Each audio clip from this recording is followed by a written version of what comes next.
right? So the virtue then of society is, well, yeah, everybody does wrong, just don't get caught, right? You're a fool that gets caught if you get caught. But what we should measure somebody on whether we value them or not, it should be their integrity, their noble principles, whether they were honorable and truthful or not, Then, right? then then that begs the question. So then, how do that has to start somewhere? So how do we instill that in children we raise, Yeah, and that's right. That's right. So how does that start? that's right. So that's what I'm saying. That is the reason why we need to have discipline. And this has to be taught at an early age with that as the end goal.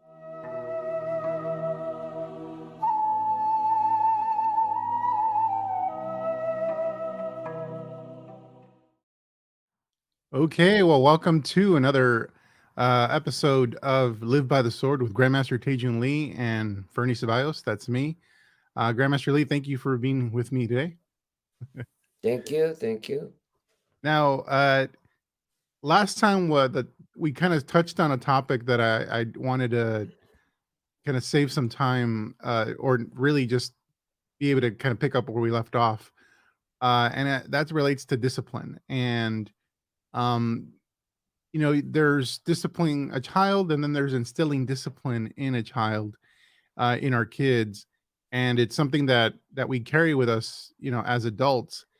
And one of the things that we hit on last time was on, you wrote an article with Budo Journal on self-discipline. And in self-discipline, in that article, you actually, it was almost like it was like a guide for parents on how to instill self-discipline in children. But before you, what I found interesting about that article, and I'd love to kind of pick up here, is that before you talked about discipline, even though with martial arts we talk about discipline all the time, the virtue of discipline, you first kind of touched on what you have to do before you do that, and that has to do with helping the child, helping your kids, or even helping an individual help to see their potential, help to realize what's possible for them.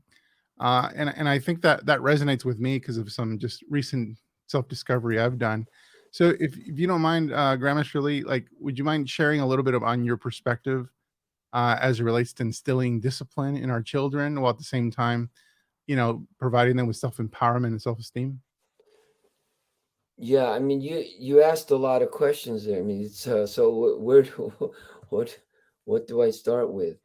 So yeah, you asked a lot of questions there. That's so what I like to do actually is we did talk about last week, and of course, after we talk afterwards, I think about, oh, there's so many, different things I could have said and I missed. And one important thing that you started to say that I didn't really uh, discuss or embellish on was the idea of respect, Mm, and that really, uh, the reason why is that I need to clarify that. We need to understand that, because that really becomes the foundation of whether you as a parent, a leader, a teacher, whether it's going to work or not. They have to respect what you say, and that hierarchy, the system of older brother, younger brother, the Confucian principles and so forth that we discuss in the Korean culture, it instills that hierarchy, right? mm, That sense of discipline, and that is what you know um, uh, it sets the the foundation in order for discipline to work. mm, Um, but in the Western culture, especially in the United States, um, and especially today, we don't have we don't have respect. We don't have respect for elders. We don't have respect for authority, especially these days now with our leaders and what we see also through the social media, our peacekeepers, police officers, people who are supposed to stand for what is right, start when we see them abuse power, abuse their privilege, um, and then the system falls apart, and um, we have to first start with that. Uh, First, start with how do we get the respect back? How does, one of the most important things is our leaders, anybody in position, they have to lead by example. And one of the things that's most important is accountability. And no one is held accountable. Uh, and and this goes back. This goes into in the American culture, especially when you're able to sue basically anybody you want to sue and blame. The suing then uh, is blaming your fault on somebody else. Um, and that is our first response. And uh, unless those ideas of accountability and owning up to your mistakes and your faults, um, that has to be taught. But our society, the government, our legal system, everything um, is in the contrary. You know, you don't get rewarded by uh, accepting responsibility and being accountable, right? You don't get rewarded for that. But that's the entire point, too, right? If you get rewarded for uh, confessing, if you get rewarded, for instance, whatever you did wrong, you could get pardoned or excused or whatever. See, then that won't work because now everybody will fess up, even when they didn't do it. You understand what I'm saying? Yep. Yeah. So you see, so thinking one way, oh yeah, we'll go ahead and blame, we'll go ahead and reward those people, and that's why uh, people will be able to then be more accountable by rewarding them.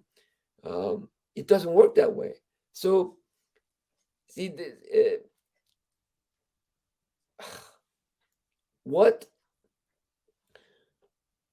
what is then more essential is having an individual value their sense of honor and integrity above all things.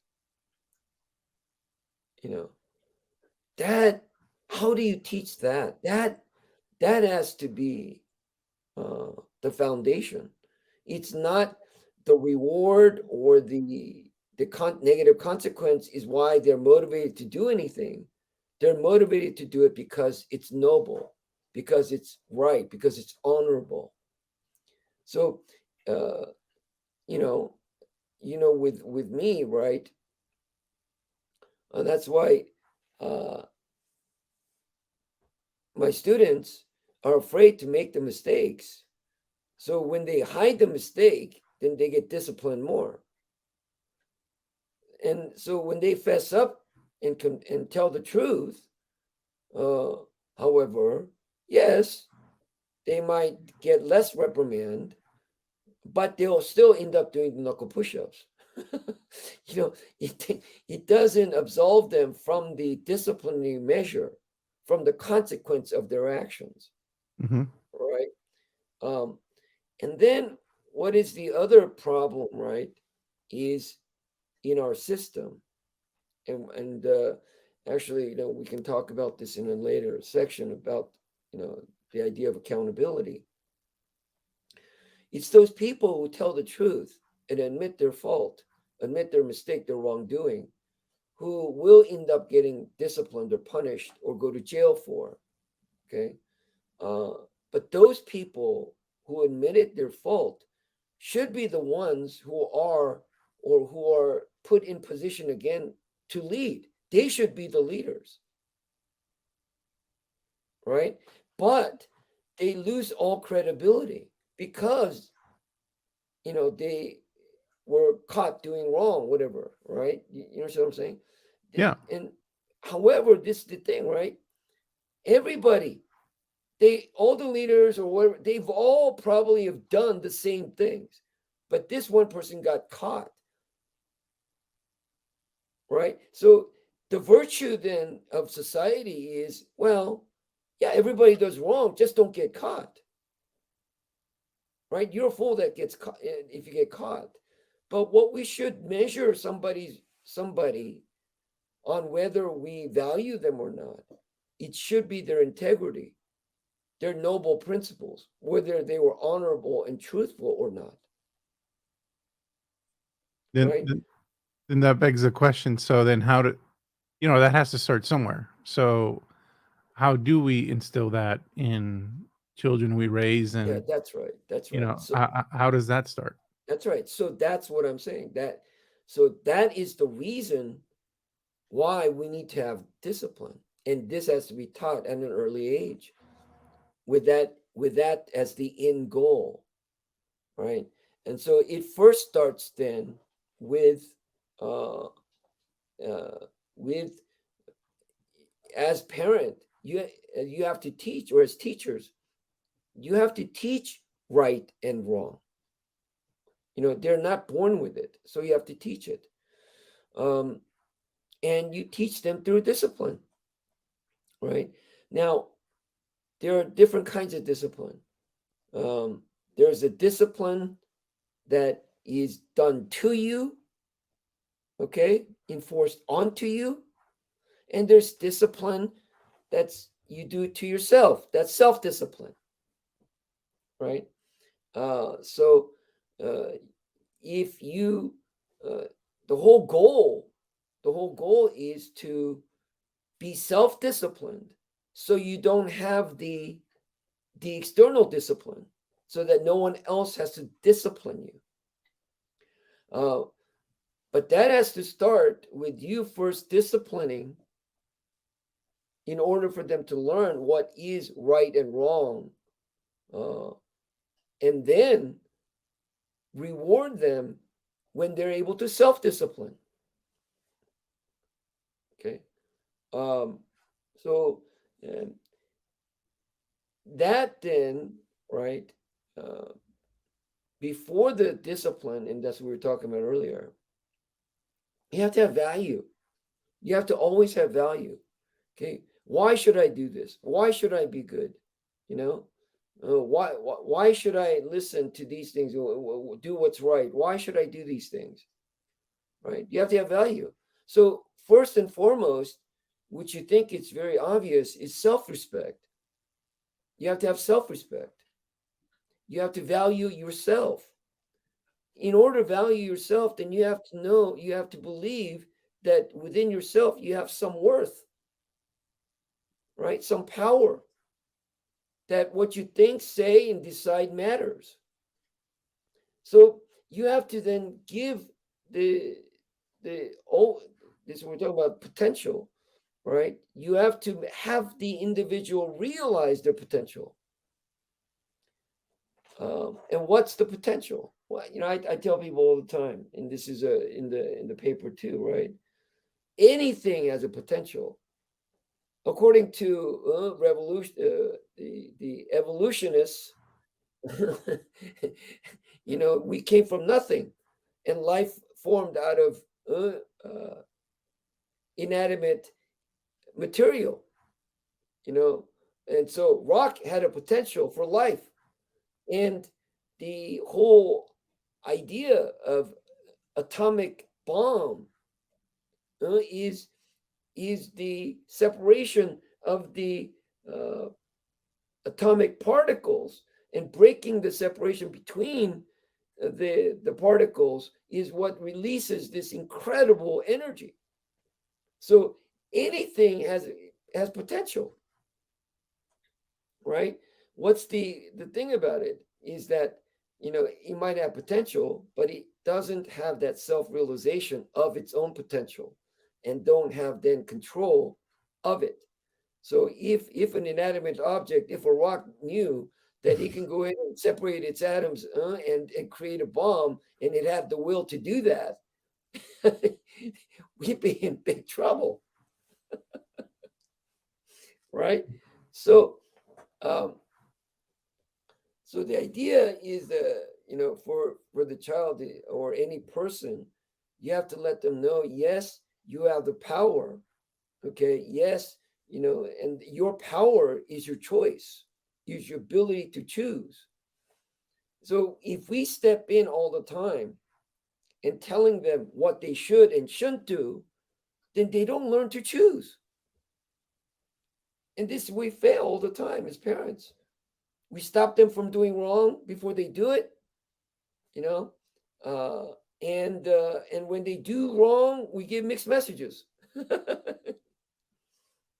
And you you know, also mentioned something about like letting them make the mistake in a safe environment and have them realize the consequences organically as well. yeah, yeah, yeah. You got to go ahead and give them opportunity to make the mistakes or errors or deal with the negative consequences. Then you can be there to teach them how to deal with uh, those negative emotions, Mhm. failure, disappointment, losing, you know, etc. But if you never do that, then where do they learn? How do they learn? They don't learn it at all, right? So as adults, they become a donor to the psychotherapist. That's why we have so many of them, especially in LA. Mhm. You know, so um, it's the greatest power, right? The greatest ability a human being has is our consciousness, our ability to think and reason, rational thought, our ability basically to use our reasoning to make choices, right? That's our greatest power. So many times I've heard a lot of people talking, so as I was saying, many people, scientists, psychiatrists, many people that's on the podcast I've been watching too and hearing, uh, very famous ones, and they like to go ahead and compare our behavior with animals, gorillas, pack of dogs or wolves, or this kind of thing, um, because they're believing in this idea of evolutionary process, right? So it had to come from somewhere. So it came from animals, and then, um, but animals and our ability to go ahead and make choices and have rational thought and be cognitive, it's like light and day. You can't compare. You can't compare.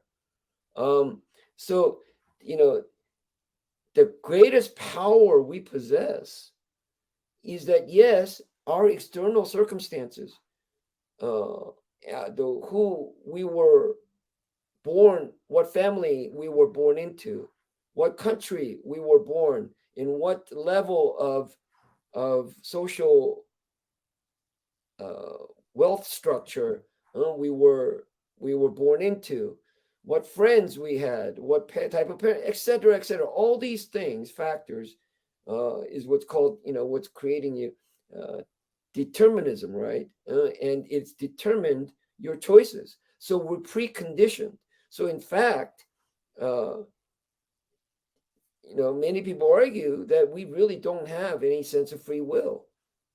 We don't have any free will. We have an illusion of thinking we had a choice, but we really don't have a choice. Well, whether that's true or not, the only the only living species that have the ability to change their circumstance, by their choices, are human beings. So if that's the case, then that is our greatest power. And that is the thing that we have to cultivate from childhood to adulthood through, everything. That is the greatest human attribute. And that's all our attention has to be focused on cultivating that. Right? How can we change ourselves? How by our choices that we make. One of the things with this idea of free will, and one notion that we have to think about, and this is what I'm going to come to next, is what other component of discipline that we need is not the discipline to do the things that we should be doing, but the discipline to have restraint and not do the things we shouldn't. Do you understand? So even though you're saying my choices of free will, the choices I make are deterministic, okay, then how can you then answer the idea, well, all those things are telling me to do it, but I choose not to do it. So I'm not going to do it. No, I'm not. Everything is pushing me to go and become a thief or a drug addict, but I choose not to do it. The greater actually strength, the discipline we need is the discipline of restraint. Restraining ourselves from doing acts that yeah. But there has to be like, a reason for it. In other words, if somebody's, even though they have this impulse to do something or there's peer pressure or external, do something, they choose not to do it, not just for the sake of not doing it. It's there's something that either they want to achieve that won't be possible unless they restrain themselves, or there's something that will happen ultimately that they see that's bad that will, cause them to go, you know what, I'm going to use restraint now and fight my urges because this either bad thing will happen or I want this good thing to happen. Can you touch on that a little bit? Yeah. Yeah. But this is what I'm saying is you know if you go on the motivation, your desire motivation to do things that just are based on the principle of reward and discipline, reward, negative and positive reward, and that's why we're doing it. And then we're like dogs, then we're like we're trainable like dogs or anything else, uh that's not But could the the reward be virtuous? Like, in other words, I want so the reward is I want to be this type of person that see contributes to this society. is Yeah. yeah, exactly. So this is the see, without bringing in religion, right, God and faith and the objective morality and all those things, without doing that, all right, uh then it's very very difficult because you can't, when you argue the when you argue the point, um because I think it's right, I want to do it or I like it. Uh, how do you argue with that when somebody says, I think this is right? When you clearly know it's not. I gave I don't want to pick on names or anybody here, but my uh, young nephews, when one day he was very young, and then he was rubbing himself against the couch, right? And I said, "What are you doing?" Right? And he said, "Uncle, he feels good." What do you say to that? What do you say to that? What do you say?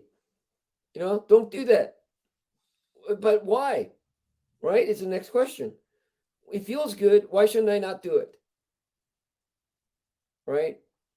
It's not appropriate. Okay, you got to do that in private, not in public. What I mean, you see what I'm saying? Well, but that young, is it even worth explaining? Is he gonna Well, understand? what I'm saying is that, even young or old, if the argument like that comes, Right. contest that? How do you argue against that? Mhm. And so my entire point is, it has to start from the very beginning Mhm. in their childhood, and they have to understand that. And you then, as an individual, as the parent, as the parent or the teacher, you have to have a solid understanding and principles of morals that are virtuous, and it cannot be ambiguous. And you have to instill those things, onto your child. And uh, somebody accused me of uh, of of speaking like, I know what I'm talking about, not like I know everything. Speaking with confidence. So the question is, well, how should I speak then? Should I speak with what? Insecurity, with lack of confidence, with doubt? So every time I say whatever is, well, I'm not sure, but and if anybody, for me, if somebody talks to me and starts with, I don't really know, but, or I'm not really sure, but, I leave. Why should I listen anything else after that? After the first, what do you? Why would you? Why would you listen after? You don't know, then why should I listen to you? And then if you do, then you're really wasting your time, aren't you? Why would I waste my time listening to somebody that says I don't know? So, um, see, it's a very deep question, right? Uh, but if you raise or teach with ambiguity, what you're going to create is ambiguity, right? Uh, so right, and this is why I mentioned, I don't know if last time or not, but about black and white, Right. right? So if you paint with gray, then it's going to end up gray, right? Yeah, and then but you also, if you start with the gray, especially with a young child who, their ability to reason and think and understand is still developing, it's still growing, and so if you give them gray, they're not going to have any reference. There's no anchor, nothing anchoring them to any sense of right or wrong or That's decent right. and not That's right. decent. And so I think, as I shared with you, um by painting the black and white early on in childhood, you give them a reference, but you also empower your son or daughter as they become adults, because that is their reference now, so they can choose to do something differently or believe Right. something different from you, Right. but it's done from a frame of reference, Right. and whatever gray they choose is going to be something that's not restrained, but something that they have to think about, and it's thoughtful as opposed to just Yeah. randomly landing Yeah. on whatever values or lack thereof. Yeah. So think about also then, right? See, you're also teaching, it's not just the ideas of what is right and wrong, but if you're an individual that's decisive and you convict in your decisions, you're convicted to your decisions. That is what you're teaching. See, that is Yeah. what's more important. If you're indecisive and you're uncertain, right? That nature is what you're going to cultivate in your children, in your students. The indecisiveness, the uncertainty, the insecurity, the doubt, right? No matter how strong your views are, and you make it very clear, you know, and you don't know maybe that's right or not, whatever. What's going to happen is as they grow older, trust me, they're going to go ahead and experiment and learn all different kinds of views and perspectives, and they're not going to always stay with what you want them to do, what you said was right. That they won't, right? But what they'll learn, if it's truly right, by experimenting different things, when you're right, they'll come back to it.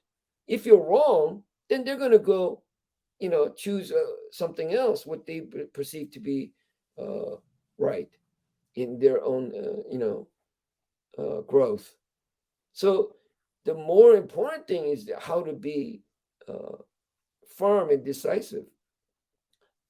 Uh, I had just an instructor. I was talking to him last week, and he's asking me to his son. Um, how how do I how do I he asked me, make him not feel guilt, right?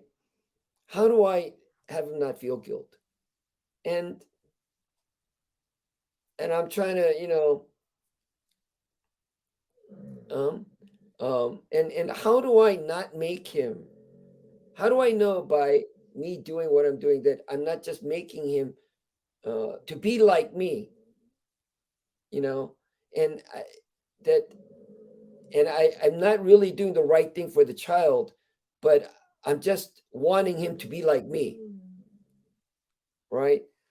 Um, and but these are, think about it, okay? Your son is your son, so whether you like it or not, he's gonna be like you. You know, he's gonna be like you. Here's my dog. He wants to be in it. He wants to be part of the Yes. show. Okay, good boy. Perfect example. He wants to be like you, sir. Yeah, yeah. That you can't stop that, right? What you can do is channel that, right? Um, and then he's talking about the idea of jealousy, and then not jealousy, the idea of guilt, right? Obviously, he's had his family uh, do a lot of guilt trip on him, so he feels he had to deal with that, and now he doesn't want that negative feeling extended to his child. And my what I said is, what is guilt? Why does somebody feel guilt? Why did you feel guilt? What is guilt? Guilt is the feeling you get when you think you did something wrong. So, how, so should you rid of guilt? No. How do you rid of guilt? Don't do anything wrong. But isn't it also, maybe he's talking about uh there's also guilt from doing something that somebody else wouldn't like your family, your parents, even if you don't think there's anything wrong with it, they think there's something wrong with it. Therefore, they'll, there's guilt related to that. And I think it's more of a question of like, am I guilty? Am I feeling guilty because it's going against my values and principles? Or am I feeling guilty because I'm afraid of disappointing somebody? Yeah, but what does a child have their Mhm. values and principles? What are their values and principles based on? How can they go ahead and decide what they think is, well, it's okay, huh? And then they do. Mm. That's not, listen, Well, that's for an I adult, yes. well, for an adult can think about it, but the child is not going to do that. The child he's not thinking, well, no, it's right. No, what he's telling me is not, no. And so I'm going to make them feel bad. And all actually a child thinks about is pleasing their parents. Hmm. They want their approval.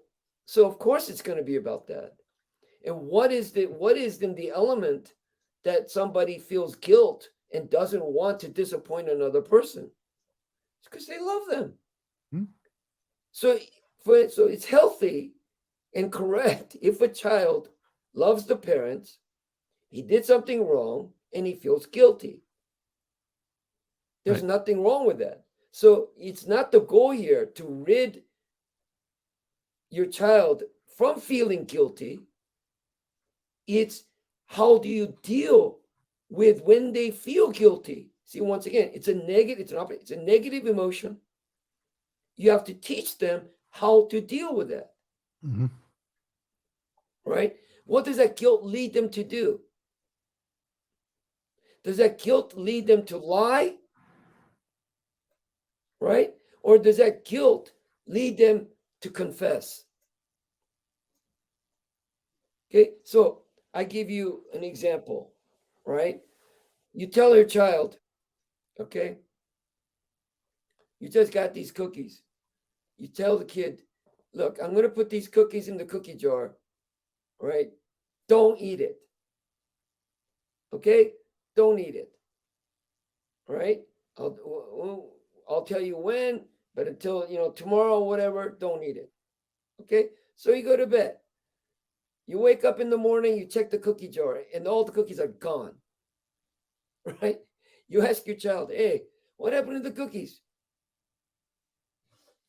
And he stops and and they get that blank look on their faces, right? Now, what's their choice? He says, I don't know. I don't know why it's empty. Right? I don't know. Right? He lied. Did he feel guilt? Yes, he lied because of his guilt. The other action is, yeah, you know, he said, what happened to the cookies? He says, Dad, look, when I saw those cookies, it looked too good. I know you told me not to eat it, but I couldn't resist. I'm sorry. I'm sorry, Dad. I'll do whatever, whatever you punish me or discipline me, I'll take it. I'm sorry. I apologize. Do you see what I'm saying to you? Right? He knew it was wrong. He disobeyed. He confessed. So, what is the element then is different from one act to the other?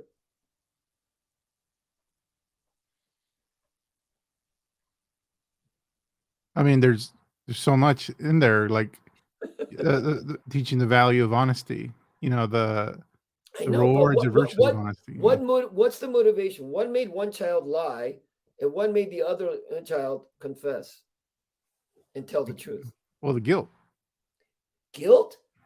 Okay, yes, but guilt is what caused both of them to do what they did. But why did one do one lie, and why did the other tell the truth? What attribute does a child need to have? A person need to have in order to do that, to do what's right, tell the truth, or do what's wrong and lie. Isn't it the accepting of the consequences? Isn't it the fear of the consequences which limiting one person from telling the truth and lie and doing wrong, doing two wrongs, and the person who tells the truth, knowing that he did wrong, he's accepting the consequences. So it's out of fear. One is fearful of the consequences. The other, yes, is fearful, but not as much, right? He's stepping up to it. He's accepting it. and the question is, how do you like if you have the child that lied? How do you shift that behavior so that in the future they do the Yeah. opposite? They Well, confess. that's why you gotta punish, or excuse me, discipline, because I say punishment is out of hatred, discipline is out of love. That's why that discipline you have to has to be more severe. It has to be more So severe than if they confess and say, when they confess, when they say that, what are you going to do? There is no really discipline, because the only wrong thing that he did was disobeyed you. Okay, so you could explain that. Okay, what you did is wrong because you disobeyed me, but I'm pleased that you told me the truth. and you would be happy for the kid. No, you would be happy. Wouldn't you also at least have some sort of form of discipline that's lesser in that scenario? No, I Because don't. wouldn't they learn? I just need to confess all the time, and I can do whatever I want. No, no, no, that's not true. Because what you're going to say is that you disobeyed me, right? And you told me the truth. So I'm going to let it go. But next time you disobey, you're going to get disciplined. Right. This discipline is in that systematically for a parent is very important. First, that's why I outlined all those things, right? We're just talking about we're not going through step by step, but you got to do all those things, right? Which is that you have to make sure you never make a threat you cannot keep. Hmm. Okay. And then you got to keep track how many times they made the mistake. And you got to remember what you told them you're going to do when they made that mistake. You can't forget those things. When if you notice every student, right? I know when I told them, uh, you know, when they did something wrong, and I told them next time you do it, I'm going to do this. I know. I got to remember. When you don't remember that, now you, your disciplines it doesn't work anymore. Okay. And what you also tell them, I don't discipline right away. Right? I tell them, this is why it's wrong. And that's another thing. You got to explain why it's wrong. You got to give them the information to be able to make the decisions. And that's the other thing we do all the time. Right? Okay. If it's a dog or a pet, you do something, you say no, and you can't explain to them. You just do that. Why do we do that to children, human beings? So they're Right? just they're not behaving only because they don't want to get disciplined. They're behaving because they learn the value of what it is You you're. you got to give them knowledge. Mhm. You got to give them reason, the ability. How does one use rational thought or reasoning? By knowledge. The more knowledge they have, the better assessment and conclusions they can make. So you need to give them knowledge. So when they did something wrong, you have to explain why it's wrong and let them know. Right? So it takes time, it takes energy, it takes effort. Right? When uh, uh, when one of the big mistakes people make all the time, adults and children, when they first come to class, what is it? Hmm? They're always looking down. Right? They're looking down. So do I just tell them? I yell at them, don't look down. And next time you look down, you're going to do 50 push-ups. No, I tell them, look, I said, what are we doing here? We're doing martial arts. What are we doing martial arts? We learn fighting. Okay, what are you fighting? Okay, opponent, enemy. Okay, then when you're fighting an enemy, don't you have to look at them? What happens when you take your eye off the enemy and you can't see them? Right? You Yep. die. You'll get hurt. You'll get beat up. You got to see. A powerful lesson. You see? What you're afraid of, enemy, whatever, you got to keep your eye on it. It's attacking you. You got to keep your eye on it. You got to know what you're being attacked with. Okay? So that's why you never look down. You always have to look at the target. And if you also don't look at the target, how can you hit it? You got to foresee it to hit it. Right? So explain all these things. Then now, next time they look down, they know. They know exactly. Right? Then I can be lenient. I might say, hey, look, all right, I'm going to let go. If I tell it to you, if you do it again, you're going to do 50 push-ups. Okay, you got to remember that. Then they do it again. Then you got to say 50 push-ups. Bam. Right? What's another way to teach them not to do that? Huh? You know, they look down, boom, smack them. Right? Yeah, that's the way. Same thing, that's why martial arts, I say, it's the greatest thing of learning. You tell a person, when you start doing head contact, guard, protect your head. Do they do that? No. You tell them 1,000 times, Keep your hands up. Keep your hands up. One thing, you can fix it. Okay? You spar and go, bam! Hit them in the head. Their hands are glued.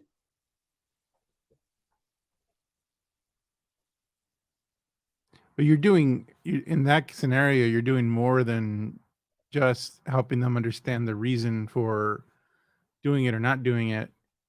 You're also breaking a habit and creating a new habit.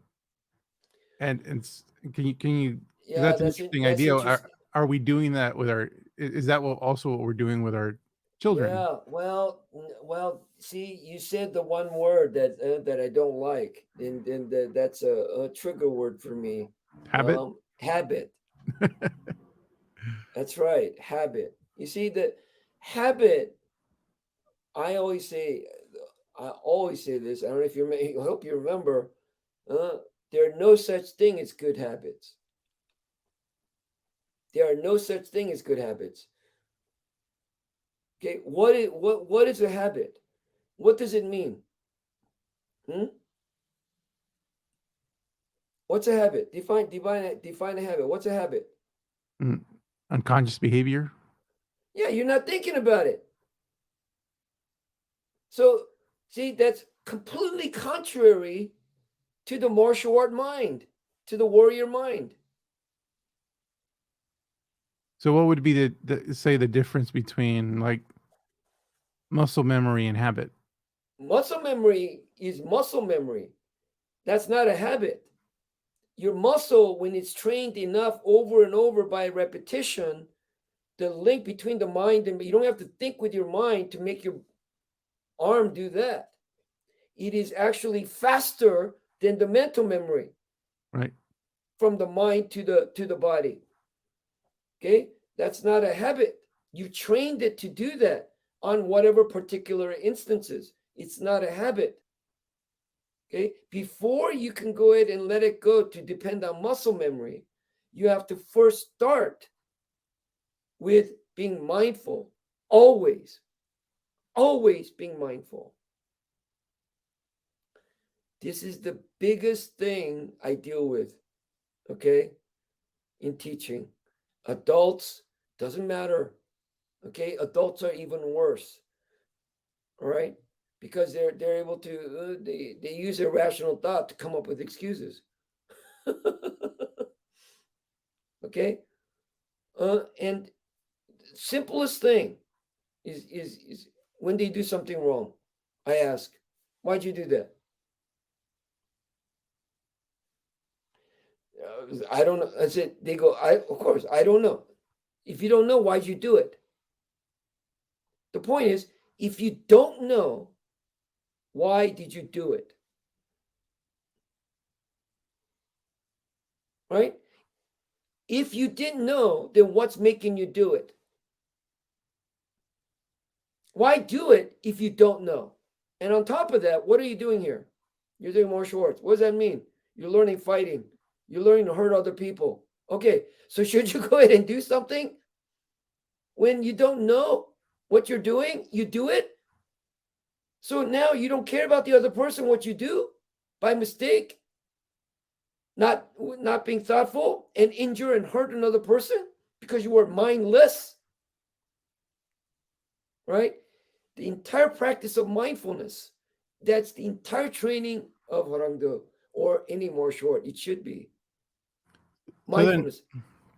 because I know, people are gonna listen to this and go, well, that's just semantics. Difference between habit and muscle memory. That's just semantics.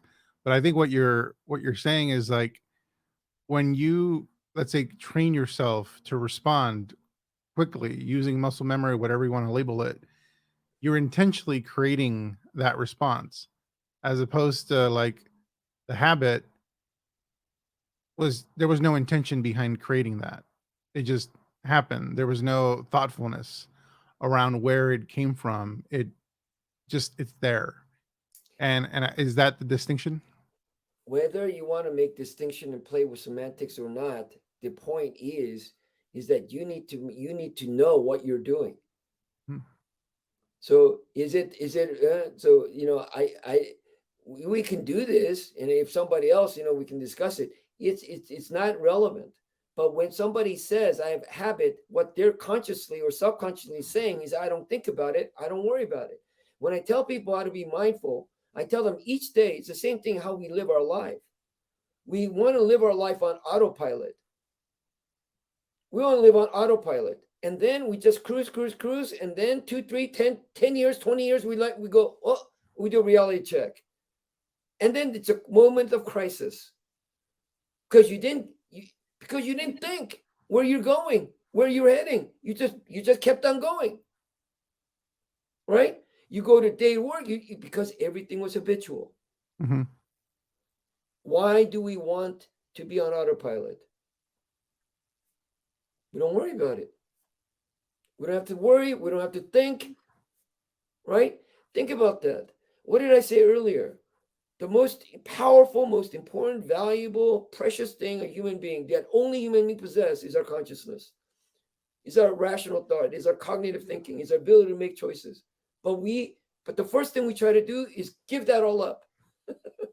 Let that all go and go on autopilot because we don't want to deal with that. You see what I'm saying to you? Mm-hmm. Why do we do that? See, they weren't taught. They weren't taught to deal with what? Making hard decisions. Dealing with stress. That's stress. That's stressful. Dealing with pressure. Dealing with hardship. Dealing with rejection. Dealing with failure.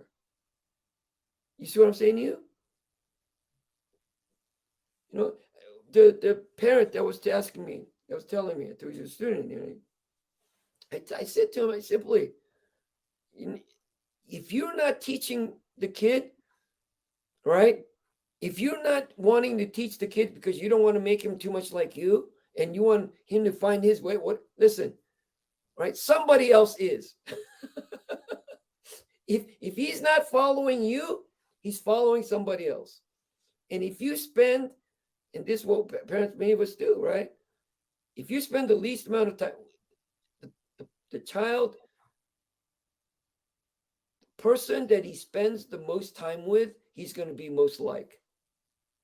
Whether that's the grandma, whether that's the nanny, whether that's the babysitter, right? Whether that's the people on social media or in gaming, whatever it is, he's most influenced in the young formative years, he's influenced, that molds his character.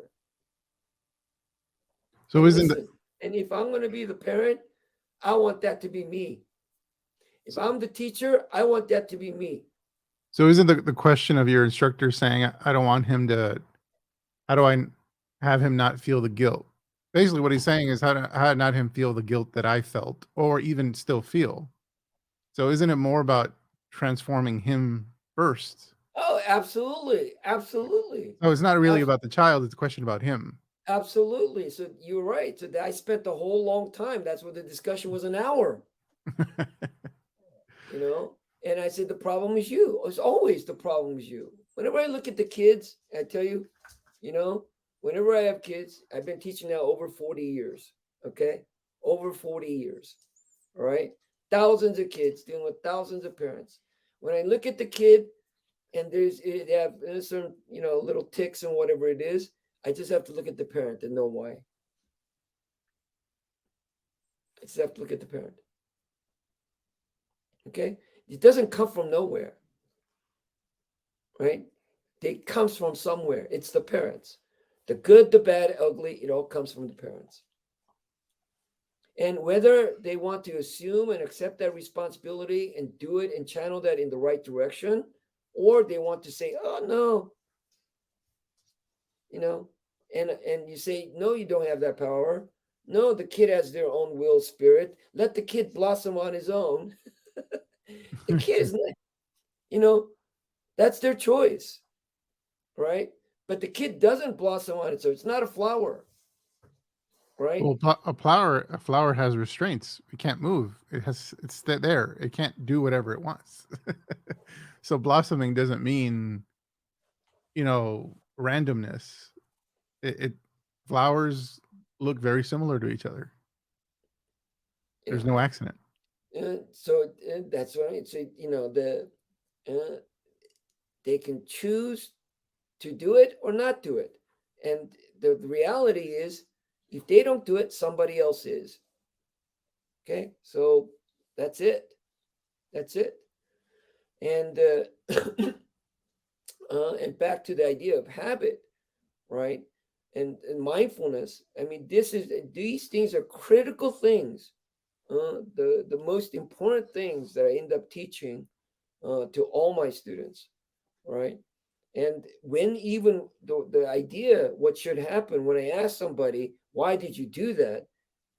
The three words I hate most is that I don't know, right? You should never say that. So the right answer, why can they not answer that question? Why'd you do that? Because they're afraid. It's deer seeing headlights. It's I deal with all the time. And what happens when they see deer headlights? They freeze. What happens? You get run over. So what do? I run them over. I don't back off. I run them over because that's not the right response. Okay? They have to think clearly. They have to think about, okay, why, right? The right answer would be, okay, I did this. That's why I did that. I thought it was this. I did that. They have to own up to their mistake, even when they do it right, right? Even when they do the movement right. This just happened to me yesterday. I asked them, was that right? It's my tone. It's my tone. I go, was that right? No.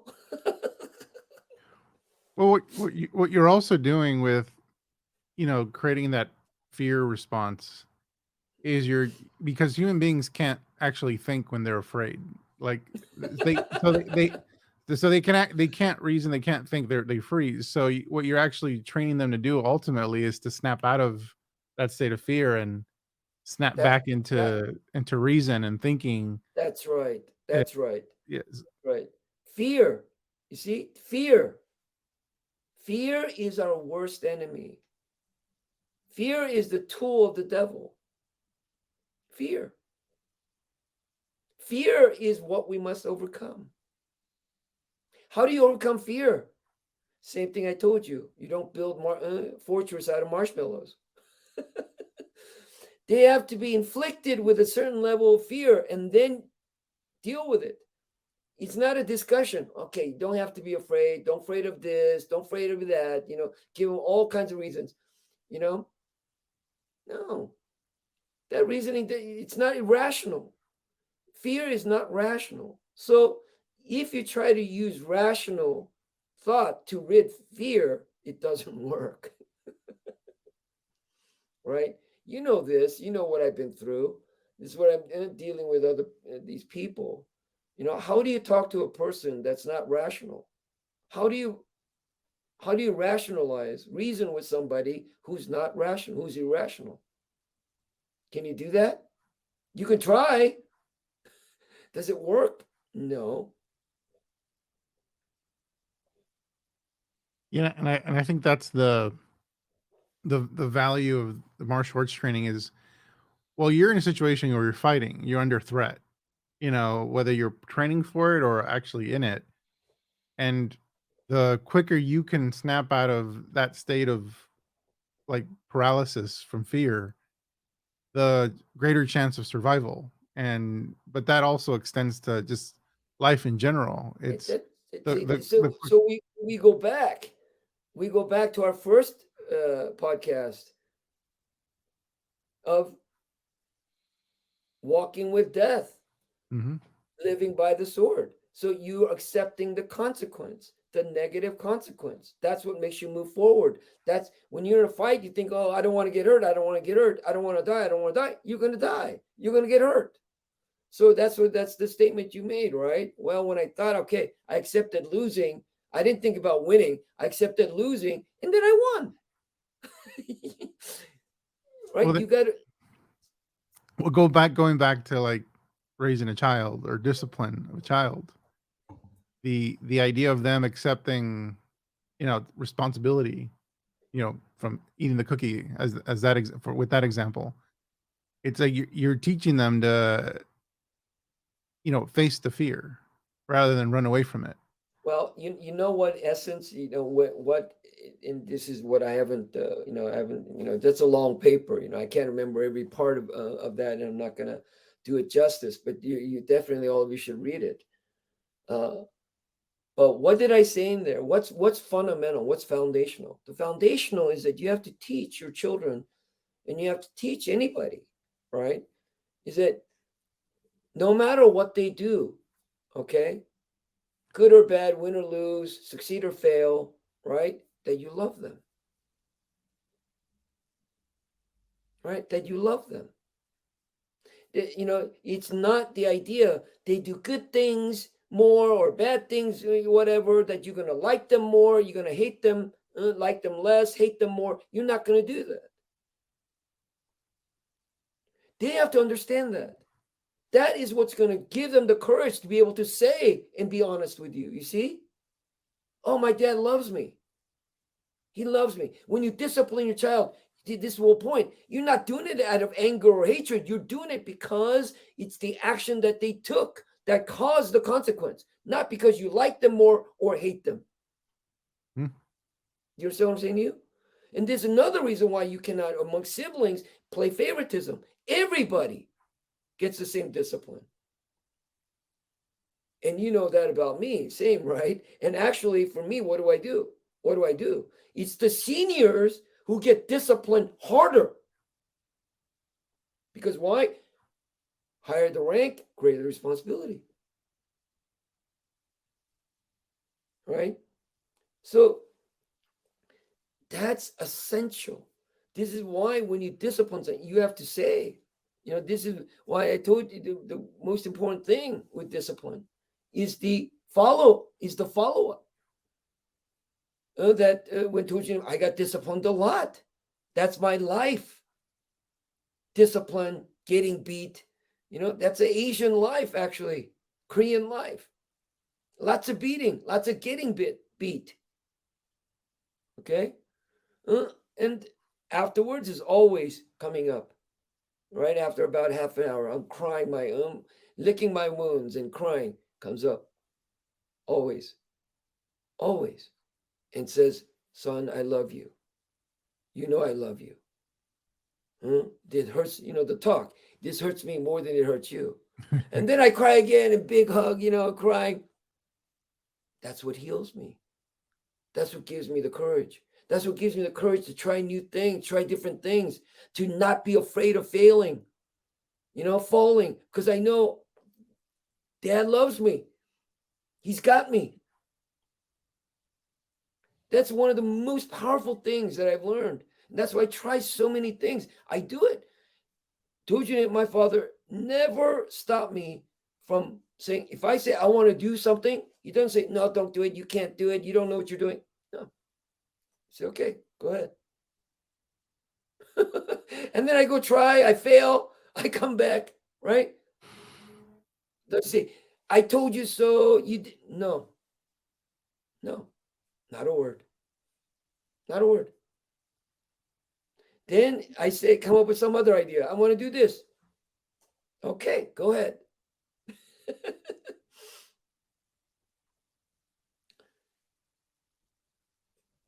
That's powerful. Okay, and I'm going to tell you that is essentially what is the love of God is the same. Any God that loves you more because you do more good things and more sacrifice and more things for him, and he loves you more or less depending on your work, on what you've done, that's not a God I want, and that's not a father I want. Are you hearing what I'm saying to you? Mm-hmm. See, there's only one God that does this, that loves you for who you are and forgives you. And it doesn't matter what you do because he already accepts you. He already loves you at your worst. See, only one God does that. That's Jesus Christ. There's only one. Christ is the only one. You look at any religion, anything is a faith of works. Only him. It is mercy and grace. And it's in the same way in the family. It's in the same way. That's the father you want. That's the parent you want. How terrifying would it be? Right? And many of you do, many parents raise their kids this way too. Right? All you want to do is please your parents because that's how you know you get your love. You see what I'm saying to you? When you do good, when you succeed, when you, right? That's horrible. That's horrible. Yes, sir. Well, I think that when it comes to disciplining our children, regardless of how we do it, whether it's a timeout or a spanking or something else, or taking away of a toy, I think one of the things that tends to happen with parents, especially when they're frustrated, especially when they're busy, especially when they lose their patience, they're cool, is they start punishing without the intention and the thoughtfulness that Yeah. you talked about. They start Yeah. disciplining, but without what you described your father doing, discipline, but then, you follow up, make sure that they understand that you love them and etc. And No, you the, the, can't. the thoughtfulness, Yeah. I think, is what I often see people lose, because then they get frustrated, they discipline the child, they're upset with their child, and whatever, but then there's no follow up. There's no, Yeah. and I think that what I always saw in you when you disciplined, it was always like you always were fully aware of what you were doing. It wasn't, it was intentional.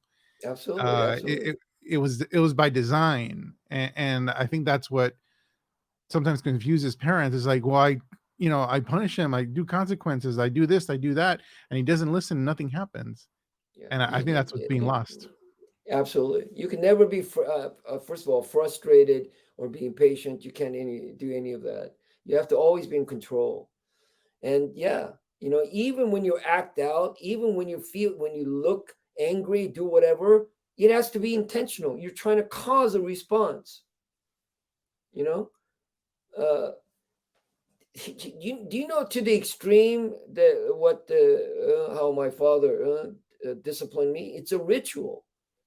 You know, it's not every little thing I get disciplined for. It's a collection of things. So it'll amount to lots of things, right? It's like the strike three rule, three times, and then you're.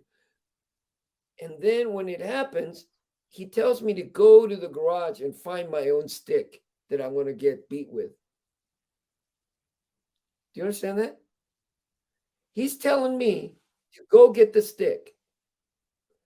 Do you know what what you go through in doing that? You get one too small, it'll break. Too skinny, it'll break. You get one too fat and thick, it'll hurt. Okay, so you got to find just the right one. Because if it breaks, he'll go out and get it himself. So and then I'm not doing it fast enough, right? And then my mother will come out because because and said, your father's waiting. What are you doing? Hurry up! He's getting more angry. Don't make him wait. And then I'm like, oh, okay. And then talk about the disciplining, about spanking, because you said it's spanking. I don't recommend anybody to spank unless they know what they are doing. Okay. And any form of spanking or any kind of discipline, what you have to understand, and surely if you're going to use spanking, is that if you spank half-ass, it's not effective. You have to spank so you never have to do it again, or it's not effective. Any form of discipline, okay, has to be something that causes some level of discomfort. And if they grow out of that, then it's no use. I have this problem with knuckle push-ups, right? I have students after years and years, they do the knuckle push-ups on the wood, they develop the callus on their knuckles, and they get stronger. I tell them 50 knuckle push-ups, they do it in their sleep. So it's 100, no problem. 200, no problem. And then they start liking it. Now it's no use. It's no use. Okay, I have to find other methods. Okay. But the reason why the knuckle push-up work, is for children or anybody else, right? It's the pain. It's not so much the muscle pain, it's the pain on the knuckles. No, you don't want to share the pain on the knuckles when you put your knuckles to the hard surface. So the longer you stay, right, the more pain you feel. It's just that association with negative behavior, with that negative, with that slight pain, which it doesn't do anything. It doesn't kill you. It doesn't hurt you. You just feel the discomfort. It actually is the best thing because it develops the callus, deadens the nerves on the knuckles, so you can hit things without pain, and it strengthens the wrist. So, and then you got to do it right? You got to be on the 2 knuckles only and not down, and that's what strengthens the wrist. And most of the problem with any kind of fist or punch is the integrity of the wrist is weak, so you buckles. But when the wrist is strong, it hits solid, right? So it's good for them. It registers a little negative, feeling, right? And this is why it works with children, because how do they do push-ups? They just bop their head or move their pelvis. They don't they don't. So when you say 10 knuckle push-ups, it's the duration. So 20, they have to stay there for 20 seconds, right? 20 counts. Mm-hmm. And it's more. That's Yeah, whether you're going up and down or holding still, it's still same pain on the wrists. Yeah. Or the knuckle. The knuckles. Right? You've done your fair share, no? Oh yes, sir. Yeah, I know the callus. In fact, I was once developed the callus, and then one day it peeled. Of course it And peels. the callus came off. I'm like, oh no. Because that was my protection against the pain. It's like I had to develop a new callus. It blistered. That's why. Yeah. Well, yeah. You see many of them. They all blistered and bloodied, right? This is martial art. This is how you learn, right? And that's the, and I tell you, and I'm laughing now. We're laughing. Of course, it's not funny when it's happening. It's never funny when it's happening. When I'm getting the spanks or finding the sticks, it's not a joke. You're terrified. You're terrified. When everybody's doing knuckle push-ups, they're terrified. When all the things I put into doing that, so it doesn't matter the 10, the 20, or 30, how many you do. It's terrifying, and you don't want to be there, right? Ferny? Yep. But right, this is how we learn. This is how we learn. And we're almost out of time, sir, but I wanted to touch on this. Like, if a parent is listening to this, and obviously it's a different time, and a lot of parents, I wouldn't say most, I don't know the actual statistics, but a lot of parents, they don't want to use corporal punishment. They want to use a different form of punishment. And so, or discipline. And so what would you advise them that can work?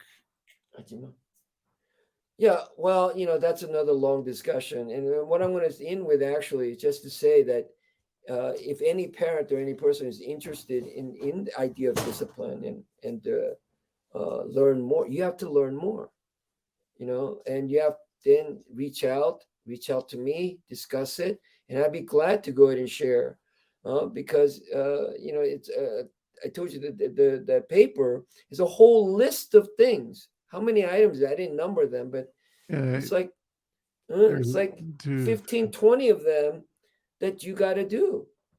All right. And so any form of discipline. Yeah, it's over. It's about 30, sir. Oh, 30. So it's not, Step by step guide. yeah, and you have to do all of them. In order for everything to work, you have to do all those things. Um, and discipline is not something you do because you like doing it. It's something you do because you have to do it. And if you do your work right, uh, the idea is to teach them self-discipline, self-restraint. Okay, so that you don't have to do any of it. And it's important. The entire thing that we have to understand and accept as parents or as teachers is what you want to do is you want to teach them all those things so that when they go out into the real world on their own, that nobody else disciplines your child. Nobody else, right? That could be any person of authority. That could be the law, society. Because when you get into that position, it's unforgiving. It's unforgiving. So you have to teach it when you have the opportunity in your care. And that's the hard work. It's the dirty work, it's the hard work. It's the same thing in anything that you do, right? You don't just clean the things that you like cleaning, you got to clean the things that you don't like cleaning. Toilet, the oven. Oven, the toilet, especially. In fact, those are the most important things to clean. Absolutely. Yeah, absolutely. Absolutely. All right. Well, Okay. well, thank you, sir. This is what I'm sure a very insightful discussion. It was a fun discussion. It was even sometimes uncomfortable because I know me as a parent. It's like Yes. I'm always reflecting on Yeah, that's what right. what might I do differently with my Yeah. son. So how did that resonate with you? Just the last thing you should end it with after reading. You read through the parenting part and you read through this part. What do you what's your take on it? What's your I mean, reflection? it reads. I was joking, step by step guide, but it actually kind of it reads in that way. We didn't touch on it much, but it's like, how do you? I recommend everyone read it. We'll link it in the description. Yeah. But you start off with like the three pillars of how you develop a child and helping them. How do you help them realize their potential, and then how do you use discipline along the way to help them understand what's right and wrong. And it in a way, sometimes if you read it, you'll start reflecting. It's like, well, what comes first? Like, do you help them realize their potential, or do you discipline? And like, they work together hand in hand, back and forth. and That's right. That's right. and then you go through the list of the different things that a parent needs to keep in mind as they raise a child, as they discipline them, as they communicate with them before, during, and after, Yeah. the disciplining. And I think um it's something it should be impossible to capture in a conversation. Yeah. Yeah. And I highly recommend people read it, but it absolutely resonated with me. It definitely brings me back to my martial training, and the things I learned there, and also the what I observed you do with the children that were under your care is what I'm you know doing my damnedest to emulate with my own Yeah. son. All right. Great, great, great talking to you, and I'll see you at the next podcast. Thank you Sounds very good, much. sir. Okay, what on? Take care.